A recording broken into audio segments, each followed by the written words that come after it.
I started working for the Dallas Morning News in 1987, worked there for about 23 years, and in both Texas and in Mississippi, where I first started as a reporter, I did a lot of work looking at racial issues, the history of civil rights. You know, once you pay attention, you can see it all around you. And in Tyler, certainly, you know, some people say Tyler is the most southern of Texas cities. And so, you know, the history here is also pronounced in terms of civil rights struggles. You know, some of those struggles, though they're very prominent and involve national figures in the movement, have really gone, if not unnoticed, they've been very quiet and almost hidden to some people.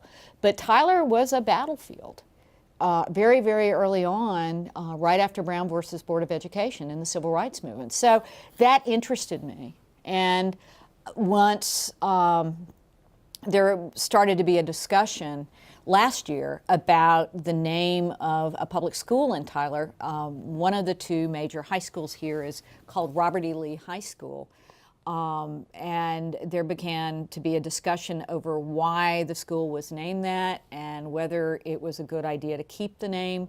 You know, this was sparked by the demonstrations and the death of a protester at Charlottesville, Virginia.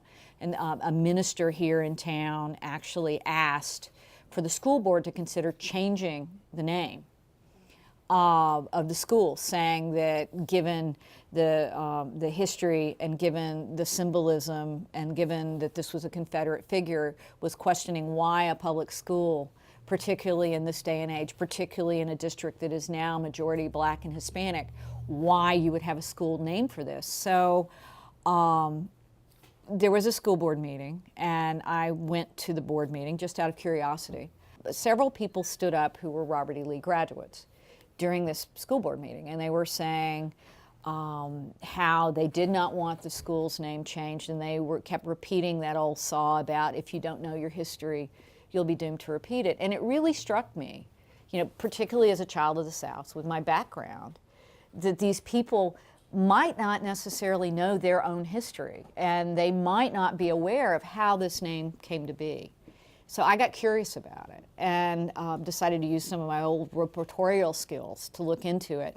The city was looking at building a new school, a new segregated high school in the white community in the southern part of town.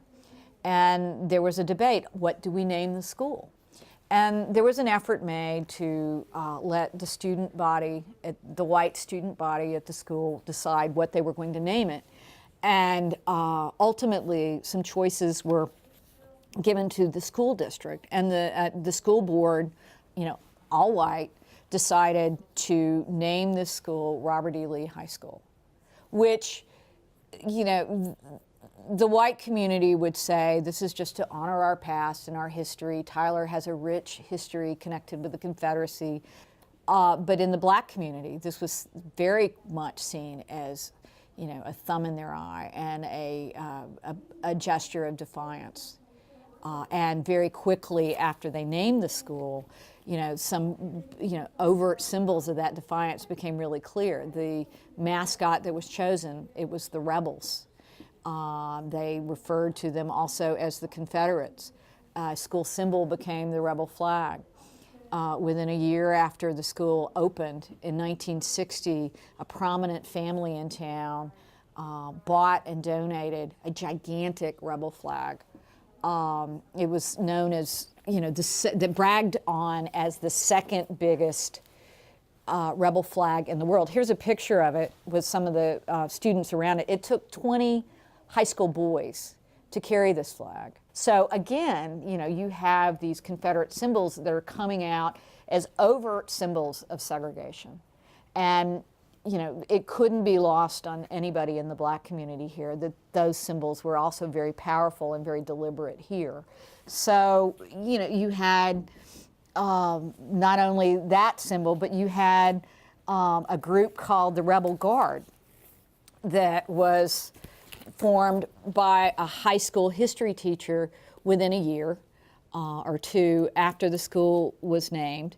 here's a picture of the Rebel Guard, and they're all wearing what look like Confederate uniforms, and that's by design. These were actually authentic uniforms that were identical to those used by an artillery unit that was assigned to support Robert E. Lee's army during the Civil War. So they were going to that point of accuracy. Here's a picture of the Rebel Guard with their cannon, Old Spirit, that they would shoot off at football games after the rebels scored. And they're here posed with then Governor Connally, John Connally, at an event. But, you know, just from start to finish, you had so many different symbols of the Confederacy. The drill team was known as the Rebelettes, and the band wore the stars and bars on their chest as part of their uniform. So, I mean, they didn't stint on any symbols of the Confederacy at all. Okay, so, you know, again, the symbols were so overt that you have, here's the drum major for the Robert E. Lee Band. You can see the stars and bars, you know, very prominently displayed on his chest. And you also see the same, you can also see the same in picture of some lettermen wearing their letter jackets. And what's the most prominent on the letter jacket is a Confederate flag. So this, you know, it couldn't be lost on anybody what they were trying to say here. And, you know, one of the first annuals, the Lee Legend Annual, you can see, you know, the Confederate soldier, the Confederate flag. So it was, you know, very, very powerful symbols and symbols of resistance to federal courts and efforts to end separate and unequal schools. So another telling detail is even the school newspaper was and still is known today as the Southern Accent. So you can see, you know, there's a Confederate, you know, caricature who is their mascot. They're the Rebs. You know, they refer to another name for their sports teams or the Confederates. Here is an article about when they are naming the Rebel Guardsmen, the guys in the Confederate uniforms that shoot off the cannon.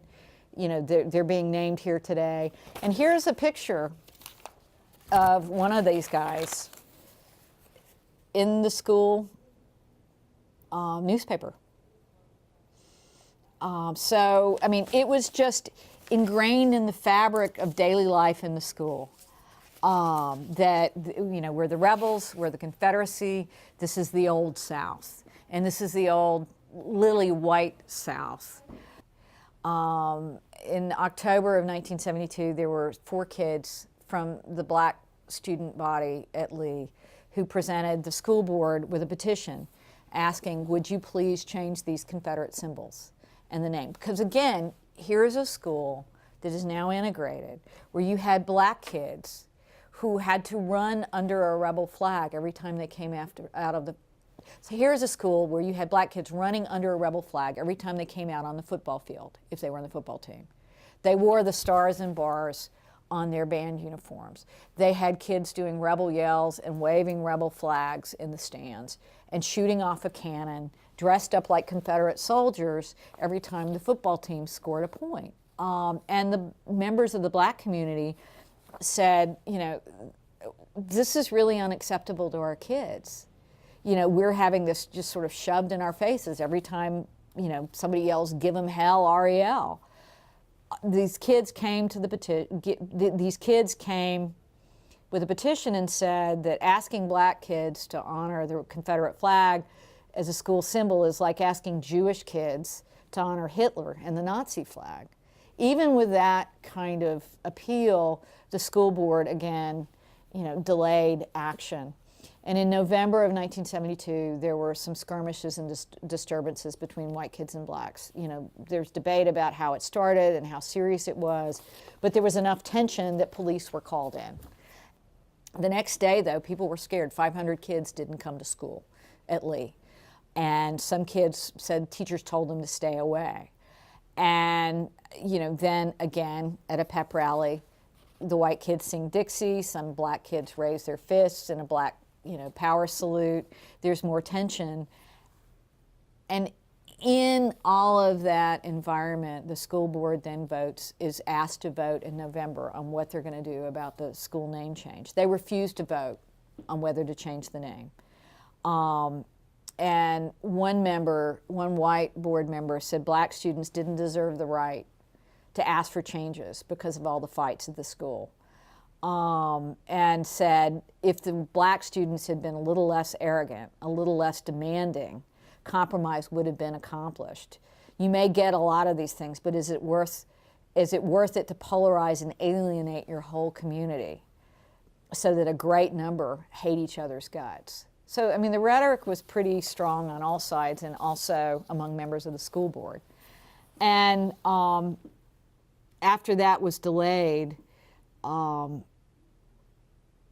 next month, the state education agency's representatives sent people to Tyler to tell the school board that the issue wasn't closed, that they were going to have to look at the Confederate symbols and the name of the school.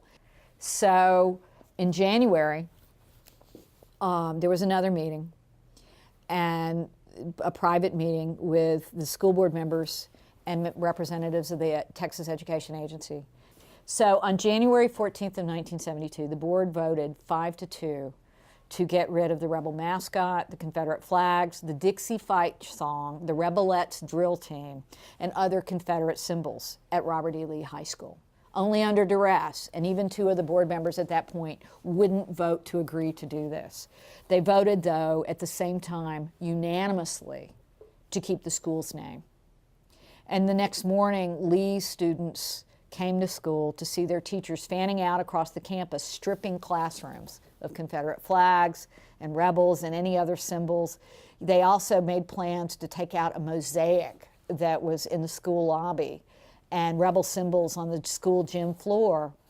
And in the local newspapers, which were again newspapers that were the voice of the white community, there were articles describing white students crying, some, you know, raging, and some students appearing to accept the changes. But it was a very traumatic time within the school.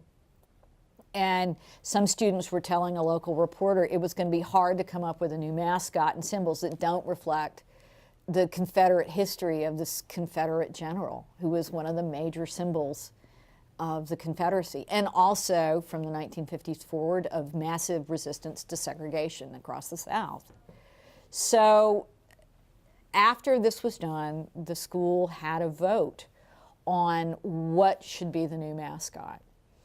And one of the interesting and very sad things that happened in that vote, the students voted, a majority of the students voted to name the mascot the Bulldog, which was the old mascot of Emmett Scott High School, the black school. And the Scotties, as they call themselves, just revered the Bulldog.